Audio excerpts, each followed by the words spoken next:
திமுக வந்து தாவேக்காவை பார்த்து பயப்பட வேண்டியதே கிடையாது. அரசியல் ரீதியாக பார்க்கும்போது திமுக தாயுள்ளத்தோடு தாவேக்காவை வளர்க்கும். இந்த ரேலிக்கு பர்மிஷன் அது இதெல்லாம் அதெல்லாம் மேபி பில்டப் கூட சொல்றதை பார்த்தா திமுக தாவேக்கா வளர்க்கறதே திமுக தான் பண்றது. ஆமாங்க, மக்கள் நல்ல கூட்டணிங்க தாவேக்கா. எடுத்து பார்த்தா சனிக்கிழமை இல்லைனா இது மக்கள் சனிக்கிழமை தான் ஃப்ரீயா இருப்பாங்க அப்படின்னு. மற்ற நாள்லாம் மக்கள் எங்க போறாங்க? சிங்கப்பூர், ஹாங்காங் போயிடுறாங்க.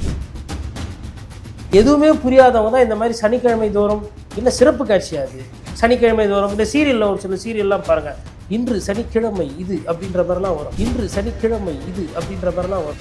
மாவட்டத்தில் ஒரே நாள் 2-3 மாவட்டம், வட சென்னை, திருவள்ளூர்லாம் இருக்குன்னு நினைக்கிறேன் ஒரு நாள். அதில் அப்போ என்ன நடக்க போகுது? அரியலூர், பெரம்பலூர் 3 பண்ணுறாங்க. ஆமாம், ஏன்னா திருச்சி ரொம்ப சின்ன இடம். திருச்சியில் வந்து ஜனத்தொகை ரொம்ப கம்மி. சட்டமன்ற தொகுதிக்கு 2.5 லட்சம் பேர் தான் இருப்பாங்க. 2.5 லட்சம்ன்றது இவ்வளோன்னு தானே, என்ன பெரிய பிரச்சனையா இருந்துற போகுது அவங்களுக்கு. சரி, ஒரு நாள் மக்களை சந்திக்கிறதுக்கு இவ்வளவு பதற்றம் அடைறீங்க எல்லா கட்சிகளும். அவர் இன்னும் எல்லா நாளும் மக்களை சந்திச்சாங்க அப்படின்னா எல்லாம் தலைவருக்கு துண்டை போட்டுட்டு உடனே திமுக தலைவர் ஐயோ எப்பா கட்சியே வேணாமான்னு போயிடுவாரு. எடப்பாடி பழனிசாமி அந்த பச்சை கலர் பஸ்ல போறாரு எழுச்சி பயணம், அதை அப்படியே பாதியில விட்டு அவரு வீட்டுக்கு போயிடுவாரு. இதெல்லாம் அரசியல். நான் பேசுறத விட்டுட்டு சினிமா அரசியலுக்குள்ள வரவரு இதெல்லாம் தெரியாம வருவாரு. தெரியாம தான் வராங்க.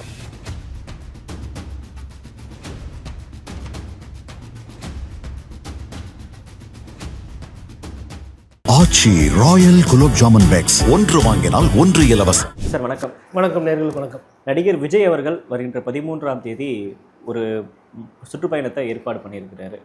இந்த பயணம் எந்த அளவு தாக்கத்தை ஏற்படுத்தும்னு நினைக்கிறீங்க? தாவேக்கா தரப்புல இருந்து பேசுறப்ப என்ன சொல்றாங்கன்னா, விஜய்க்கு அதிகப்படியான நெருக்கடிகள் கொடுக்குறீங்க.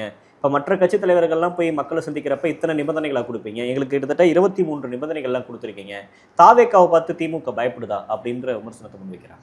ஒரு நெறியாளர் நீண்ட 3 கேள்விகளை அடிக்கிறீங்க, ஒவ்வொன்றா பார்க்கலாம். முதல் கேள்வி, விஜய் அவர்கள் அந்த பிரச்சாரம்.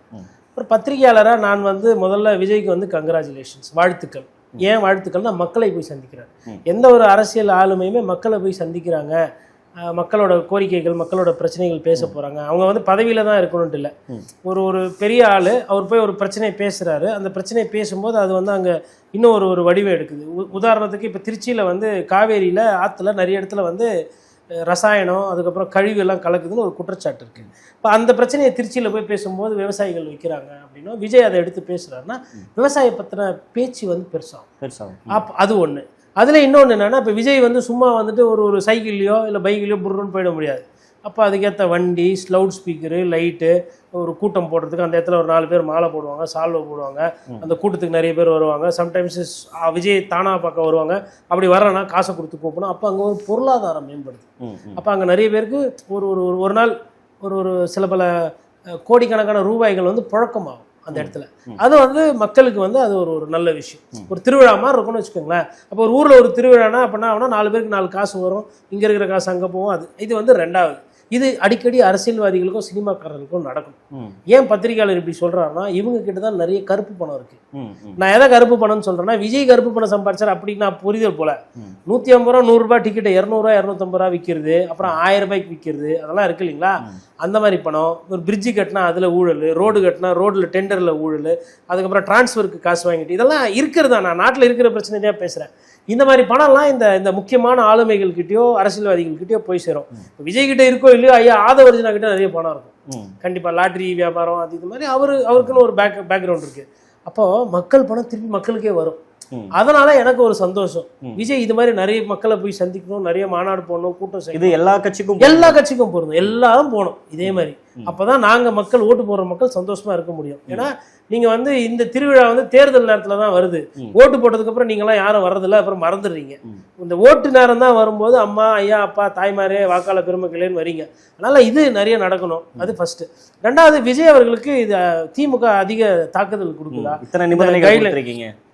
நீங்க காவல்துறையோட நடத்தை சமீப காலமாக எப்படி இருக்குன்னா, ஒரு இடத்துல ஒரு கூட்டம் நடக்குதுன்னா நீங்கள் அப்படிக்கா போகிறீங்கன்னு வச்சுக்கோங்களேன், அந்த தலைவர் வந்து அங்கே வந்தே இருக்க மாட்டார். உதாரணத்துக்கு இப்போது எடப்பாடி பழனிசாமி ஒரு சில இடத்துல எல்லாம் போயிட்டுருக்காரு. ஆம்புலன்ஸ் சர்ச்சைன்னு ஒன்று வந்துச்சு, ரைட்டுங்களா? காவல்துறை அதை கண்ணியமாக கரெக்டாக கையாண்டிருந்தால் அது பிரச்சனையே ஆயிருக்காது. இப்போ ஒரு 20,000 பேர் 30,000 பேர் சேர்கிற இடத்துல வந்து நீங்கள் நடுவில் ஆம்புலன்ஸை செலுத்தி போகிறீங்க, இது ஒரு பார்வை.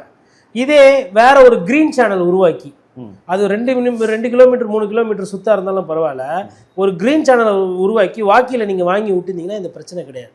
இல்லை ஆம்புலன்ஸை இந்த கூட்டத்துக்கு முன்னாடி ஒரு ஆம்புலன்ஸ், கூட்டத்துக்கு பின்னாடி ஒரு ஆம்புலன்ஸ் போட்டிருந்தீங்கன்னாவும் அது வந்து ஆளை எடுத்துகிட்டு போயிட்டே இருக்க போகுது. ஒரு 2 ஆம்புலன்ஸ், நிறைய நேரத்தில் ஆம்புலன்ஸ் பார்த்தீங்கன்னா எல்லா நேரத்துலையும் எல்லா ஆம்புலன்ஸும் ஓடிக்கிட்டு இருக்கு அப்படின்றது அது எனக்கு புரியல. எதுக்கு சொல்ல வரேன்னா, காவல்துறையினோட இந்த சரியாக கையாளாத அந்த தன்மை. அதே மாதிரி ஒரு இடத்துல வந்து ஒரு டிராஃபிக் ஆகுதுன்னா இவங்க பண்ணுற ஃபர்ஸ்ட் வேலை என்னன்னா, அந்த இடத்துல போய் அந்த டிராஃபிக்கை சரி செய்ய பண்ண மாட்டாங்க, ஒன் வே ஆக்கி விட்டுருவாங்க. சுற்றின்னு போகும், அப்படி சுற்றின்னு போகும், இப்படி சுற்றின்னு போகும். விவேக் கூட ஒரு படத்தில் சுற்றி போயிட்டு மெட்ராஸில் ஆரம்பிச்சு திருப்பதியில் போயிட்டு லட்டு வாங்குற அளவுக்கு போயிடுவாங்களா. இது நிதர்சனமாக இருக்கிற பிரச்சனை. அந்த பிரச்சனை இப்போ விஜய்க்கு பண்ணுறாங்க அப்படின்னும் போது பேசுபொருள் ஜாஸ்தியாக. இதே திமுக கூட்டம் அப்படின்னும் போது என்னன்னா, அது இப்போ கட்சியிலேருந்து கேட்குறாங்க போட்டு கொடுத்துருவாங்க. இது காவல்துறையுடைய பிரச்சனை தான். இது வந்து திமுக வந்து இந்த அளவுக்குலாம் இறங்கி, அதாவது நேரு அவர்களோட பத்திரிகையாளர் சந்திப்பு நான் பார்த்தேன். அவங்க வந்து இவ்வளோ இறங்கிலாம் போய் எந்த மாதிரி பண்ணுவாங்கன்னு தெரியல. இப்போ சேருக்கு கூட முன்னாடி பிரச்சனை வந்தது. திமுக தான் வந்துட்டு சொல்லி சேரை கொடுக்காம நிப்பாட்டினாங்க, கேரளாலேருந்து வர வச்சாங்க. அப்புறம் தான் உண்மை தெரிஞ்சது, சேருக்கு யார் பாதுகாப்புன்னு பார்த்தா சேரெல்லாம் தூக்கி போட்டு உடைக்கிறது எந்த கான்ட்ராக்ட்காரர் வருவார் சொல்லுங்க. இப்போ கூட இப்போ ஒரு சில விஷயங்கள் கேட்குறாங்கன்னா, இந்த மாதிரி மனநிலையில் இருக்கிற தொண்டர்களுக்கு நம்ம பொருளை கொடுக்கணும், வாடகை கொடுக்கணும்னா யாராக இருந்தாலும் ஒரு பயம் வரும் இல்லைங்களா. இது பிரச்சனை. அதாவது திமுக வந்து தாவேக்காவை பார்த்து பயப்பட வேண்டியதே கிடையாது. அரசியல் ரீதியாக பார்க்கும்போது திமுக தாயுள்ளத்தோடு தாவேக்காவை வளர்க்கும். அது எப்படி? ஏன் அப்படின்னா, அவங்க என்ன நினைக்கிறாங்கன்னா, பிளவுபட்ட அதிமுக, திமுக எதிர்ப்பு ஓட்டு அதிமுகவுக்கு போகாத தாவாக்கா அதை ஈர்க்கும். அப்போ அதிமுக பிளவுபட்டுருக்கு, அதனால அதால் சரியாக சொற்பமான அதிகமான வாக்குகள் வாங்க முடியாது. வழக்கமாக திமுக ஆட்சியில் இருக்கும்போது திமுக எதிர்ப்பு ஓட்டு, திமுக பிடிக்கல, ஆட்சி மாற்றம் வேணும்னா அந்த ஓட்டு எங்கே போவோம், யார் அறுவடை பண்ணினா அதிமுக போகுது. அந்த இடத்துல விஜய் மேக்னெட் விட்டு அப்படியே புஷ்ஷுன்னு இழுத்துக்கினாரு அப்படின்னா நமக்கு வெற்றி அப்படின்றதுனால விஜய் அவர்களெல்லாம் வந்து அவங்க தான் வந்து இதெல்லாம் சொல்லுவாங்க. அதாவது எப்படின்னா, இந்த ரேலிக்கு பர்மிஷன் அதெல்லாம் மேபி பில்டப் கூட சொல்றதை பார்த்தா திமுக தாவேக்கா வளர்க்கறதே திமுக தான். ஆமாங்க, மக்கள் நல்ல கூட்டணிங்க தாவேக்கா. அம்மையார் ஜெயலலிதா எதனால் திருப்பி ஆட்சிக்கு வந்தாரு? மிகப்பெரிய சாணக்கியவாதி, மிகப்பெரிய மக்கள் சிந்தனையே 24 மணி நேரம் இருந்தது அப்படின்னு எடுத்துக்கிறதா, இல்லை ஊழல்வாதி, ஊழல்னால நீதியரசர் குன்னாவால தண்டிக்கப்பட்ட குற்றவாளின்னு எடுத்துக்கிறதா? நான் குற்றவாளின்னு தான் எடுத்துக்குவேன். ஜெயிலுக்கு போன முதலமைச்சர் தான் நான் எடுத்துக்குவேன். ரைட்டா? நான் அப்படிதான் பார்ப்பேன். அவர்கள் அரசியல் சாணக்கியத்தனமா என்ன பண்ணாங்க, மக்கள் நல கூட்டணி ஒன்று உருவாக்குனாங்க. அது என்ன ஆகி போச்சு, திமுக பிடிக்காதவங்களோட வாக்கு அவங்க எடுத்து, அதாவது அதிமுக பிடிக்காத வாக்கு அவங்க போயிடுச்சு. அதிமுகவோட ஓட்டு ஒண்டி வாங்கிட்டு அவங்க ஜெயிச்சிட்டாங்க. அதனால பாதிப்பு திமுகவுக்கு தான் இருந்தது. ஆட்சி மாற்றம் நடக்கல. 5 வருஷத்துக்கு ஒரு வாட்டி ஆட்சி மாற்றம்ன்றது நம்ம ஊரோட சிலபஸ். நல்லவங்களோ கெட்டவங்களோ 5 வருஷம் கழிச்சு மக்கள் என்ன பண்றாங்க, அவங்களுக்கு உண்டான அதிகாரத்தை காட்டி அப்படியே தொடக்கி, அப்பா போயிட்டு வாங்கப்பா, நீங்க ஆட்சி நல்லா பண்ணீங்கப்பா அப்படின்னு சொல்லி அமிச்சு, இதுதானே நடந்துட்டு இருக்கு. ஆனா அது அன்னைக்கு நடக்கல. காரணம் வைகோ போன்றவர்கள், அவர்கள் என்னென்னலாம் நடந்தது அப்ப யோசிச்சு பாருங்க. நான் நிக்கிறேன்னு சொல்லிட்டு அப்புறமா நான் நிக்கல அப்படின்ட்டு யூ டர்ன் அடிச்சார். விஜயகாந்த் அது படாத பாடுபட்டு என்னென்னமோ கஷ்டப்பட்டு பார்த்தார். அப்புறம் ஒன்றும் இல்லாமல் போயிடுச்சு. அப்புறம் கூடவே தோழர்கள் சிபிஐ சிபிஎம் எல்லாம் போய், அண்ணன் திருமாவளவன் எல்லாம் போய் கடைசியாக வந்து அம்மையார் ஜெயலலிதாவுக்கு நல்லா சேமமாக வேலை பார்த்து கொடுத்துட்டாங்க. அதே மாதிரி இப்போவும் வந்து தாவேக்கா வந்து அவரோட நோக்கம் அப்படின்றது என்னன்னா, அதிமுக வீக்கா இருக்கு அப்படின்னு ஒரு பிரச்சாரம் இருக்கு. அந்த பிரச்சாரத்தோட விஜய் வராரு, விஜய்னும் போது என்ன ஆயிடும்னா, திமுக வர்சஸ் தாவாக்கான்னு தாவாக்கா சொல்லுது. திமுக என்ன பண்ணும், இதை உள்ள இருந்து ரொம்ப வேல்முருகன் கோச்சிக்க போறாரு. தாவேக்கா இல்லைங்க, என்ன கேட்டா அண்ணன் வேல்முருகன் அவர்கள் வந்து ஒரு படி மேல போய் விஜய் விட அரசியல் இந்த மண்ணில் செஞ்சுட்டு இருக்காங்க. காரணம் என்னன்னா, சுங்கச்சாவடி வரி அது வந்து மக்களோட கொள்ளை, மக்களை வந்து சுரண்டுறாங்க. ஏன்னா வருஷம் ஏற்றுறது. இப்போ நீங்கள் இங்கேருந்து மதுரைக்கு போய் ஒரு காரில் போயிட்டு வரீங்கன்னா உங்களுக்கு எப்படி பார்த்தாலும் 1000 ரூபா 1200 ஆகிடும். டீசல் விலை என்ன, சுங்க வரி கட்டிட்டு இவ்வளோ சுங்க இதெல்லாம் கட்டிட்டு போகும்போது எல்லா பொருள் விலையும் ஏறுது இல்லையா.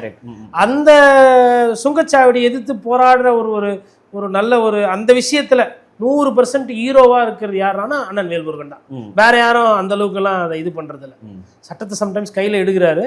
பட் சட்டன்றது மக்களுக்காக மக்களுக்கு சேவைக்காக அப்படின்னு பார்க்கும்போது அவர் சட்டத்தின் பார்வையில், ஏன்னா சட்டம் இவங்க போட்டது, அந்த சட்டத்துக்கு பின்னாடி இருந்த திட்டம் என்ன, சுங்க வரி போட்டு மக்களை கொள்ளையடிப்பது, இல்லை மக்கள் பணத்தை சுரண்டுறது.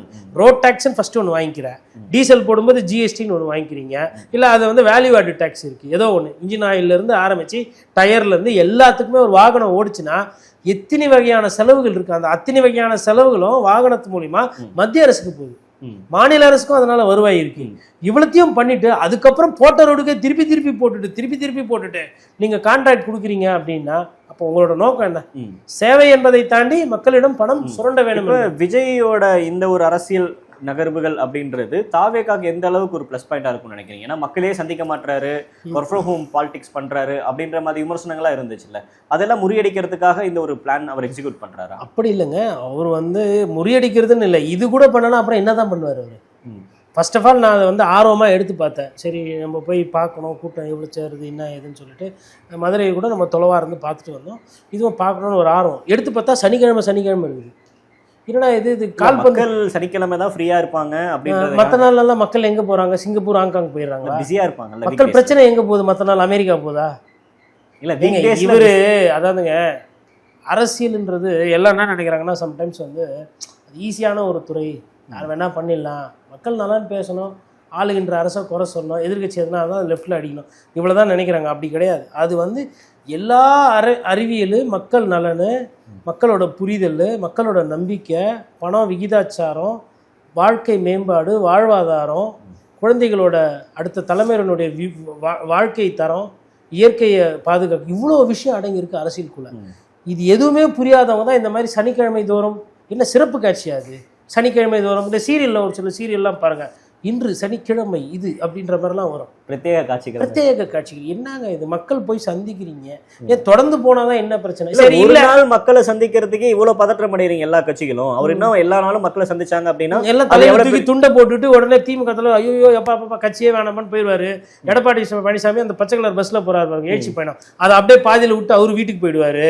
அதுக்கப்புறமா வந்து சீமான் அண்ணன் வந்து என்ன இருந்தாலும் எப்போ என் தம்பி 7 நாளும் பிரச்சாரம் பண்றேன்னு சொல்லி ஃபுல் டைம் பாலிட்டிஷியனாக வந்துட்டாப்புல, அதனால நான் இனிமேல்ட்டு நான் வந்து சொற்பொழிவுக்கு போயிடுறேன் அப்படின்னு சீமான் போயிடுவார். செல்வ பெருந்தகை வந்து காங்கிரஸ் கட்சி வேணாம், இது வந்து நான் வந்து ஐயா காமராஜர் தான் இது சிறந்தவர், இந்த பதவிக்கு நான் உகந்தவன் அல்ல அப்படின்னு சொல்லிட்டு அவர் பதவியை ராஜினாமா பண்ணிட்டு போயிடுவார். அதெல்லாம் வந்து போய் மக்களை சந்திங்க என்ன ஏதுன்னு பார்த்தா ஃபர்ஸ்ட் பிளான் பாருங்க. மாவட்டத்தில் ஒரே நாள் 2-3 மாவட்டம், வட சென்னை திருவள்ளூர்லாம் இருக்குன்னு நினைக்கிறேன் ஒரு நாள். அதுல அதே மாதிரி அப்ப என்ன நடக்க போகுது? அரியலூர், பெரம்பலூர் 3 பண்றாரு. ஆமா, ஏன்னா திருச்சி ரொம்ப சின்ன இடம், திருச்சியில வந்து ஜனத்தொகை ரொம்ப கம்மி, என்ன ஒரு ஒரு ஒரு சட்டமன்ற தொகுதிக்கு 2.5 லட்சம் பேர் தான் இருப்பாங்க. 2.5 லட்சம்ன்றது இவ்வளோன்னு தானே, என்ன பெரிய பிரச்சனையா இருந்துற போகுது அவங்களுக்கு. அதனால திருச்சி ஃபுல்லா ஒரே நாள்ல முடிச்சிருவாங்க. இல்ல இப்ப மாவட்ட வாரியா தான் சுற்றுப்பயணம் பிளான் பண்ணிருக்காரு. எலெக்ஷன் இருக்கிற சமயம் ஜெயலலிதா தொகுதி வாரியா பண்ணுவாரு விஜய் அவர்கள். அந்த பிளான் இருக்கு, நீங்க அதை தெரியாம பேசாதீங்க அப்படின்னு தாவேகா தரப்புல இருந்து சொல்லுவாங்க. 234 தொகுதி இருக்கு, அதுவாச்சு தெரியுமா? 234 தொகுதியில ஒன்றியம் 3 நாள் ஒன்றியம் வரும். அந்த தொகுதிக்குள்ள மாநகராட்சி இருக்கும், நகராட்சி இருக்கும், வில்லேஜ் பஞ்சாயத்து இருக்கும், டவுன் பஞ்சாயத்து இருக்கும். ஒரு சில சட்டமன்ற தொகுதியில வெறும் மாநகராட்சி இருக்கும், ஒரு சில சட்டமன்ற தொகுதியில வெறும் ஊராட்சி இருக்கும். இதெல்லாம் தெரியுமா? இதெல்லாம் அரசியல். நான் பேசுறத விட்டுட்டு சினிமா அரசியலுக்குள்ள வரவரு இதெல்லாம் தெரியாமையா வருவாரு? தெரியாம தான் வராங்க என் புரிதலுக்கு. ஏங்க, அதாவது சட்டமன்ற தொகுதிக்கு ஈக்குவலா வந்து ஒன்றிய செயலாளர் ஏதோ வச்சிருக்கிற ஒரே கட்சி அவங்க தான் நினைக்கிறேன். ஒன்றியம்னா என்னன்னு தெரியாம பதவி போட்டிருக்கிறாங்க. சரி, இது விடுங்க, நீங்க கேட்டீங்கல்ல கேள்வி, இது கூடவா தெரியாம வராங்கன்னு. எந்த ஒரு கட்சியிலனாலும் எம்ஜிஆர் என்னைக்குன்னா பவுன்சரை வச்சு தன்னோட தொண்டர்களை தூக்கி போட்ட வரலாறு உண்டா? தமிழகத்துல அதிகமான கூட்டம், கட்டுக்கடங்காத கூட்டம் ஒரு ஒரு நடிகருக்கு சேர்ந்ததுன்னா அது எம்ஜிஆர், ரைட்டுங்களா? ரஜினிகாந்துக்கும் வயசுல பாஷா படம் வந்த போதோ அண்ணாமலை படம் வந்தப்போ இதே மாதிரி மாசு, இதே மாதிரி கூட்டம் இருந்தது. ரஜினிகாந்த் அவர்கள் சென்ற விஷயங்கள்லையோ விழாக்கள்லையோ எதுலையோ பவுன்சருங்களை வச்சு தூக்கி போட்டது இருக்கா? எப்படி நீங்க அதை அனுமதிக்கலாம்? அதை வைத்து அரசியல் நடந்தது ஞாபகம் இருக்குங்களா? யாரு? நான் இல்ல என்னதான் தூக்கி போட்டாங்க அப்படின்னு ஒருத்தர், இன்னொருத்தர் இல்ல நான் தான் அது என்னதான் தூக்கி போட்டாங்க. அது பார்க்கும்போதே வந்து கொஞ்சம் ஒரு கண்ணுக்கு வந்து சரியா இல்லை. ஒரு மனிதனுக்கு வந்து தனிப்பட்ட அந்த சுயமரியாதையாகட்டும் இல்லை மனிதருக்கு உண்டான அந்த மனித உரிமையாகட்டும் மீறப்படுற மாதிரி இருக்குது. நல்லா சாப்பிட்டுட்டு இந்த பெருசா இருக்கிறாப்புல வந்து இப்படி தூக்கி போடுறாப்புல WWF பார்க்குற மாதிரியே இருந்தது எனக்கு. ரெஸ்லிங் பழைய முன்னாடிலாம் வரும், அந்த மாதிரி என்னடா விஜய் அரசியல் பண்ணுவார் பார்த்தா WWF நடத்திட்டு இருக்காருன்ற மாதிரி அப்படிதான் இருந்தது அந்த காட்சி. நான் என்ன சொல்றேன்னா, அடுத்த கூட்டம் விஜய் போகும்போது என்னோட தாழ்மையான கோரிக்கை, நான் வந்து ஒரு நல்ல கருத்து தான் சொல்றேன், தயவு செய்து தொண்டர் அணின்னு ஒன்று உருவாக்கு. தொண்டர் அணின்னு உருவாக்கிட்டு அதுக்கு பொறுப்பு போடுங்க. மதிமுகவில் இருந்தது தொண்டர் அணி, அதே மாதிரி திமுகலையுமே இருந்தது. அதிமுகவில் தொண்டர் அணின்னு கிடையாது, ஆனால் அவங்க அந்த கிளை செயலாளரை அங்கங்கே நிறுத்துவாங்க. வரும்போது கார் முன்னாடி வந்து நிற்பாங்க. சம்டைம்ஸ் போதையில் இருக்கிறாங்கன்னா அது பொதுச் செயலாளரோ தலைவரோ வண்டியை நவுற விட மாட்டாங்க.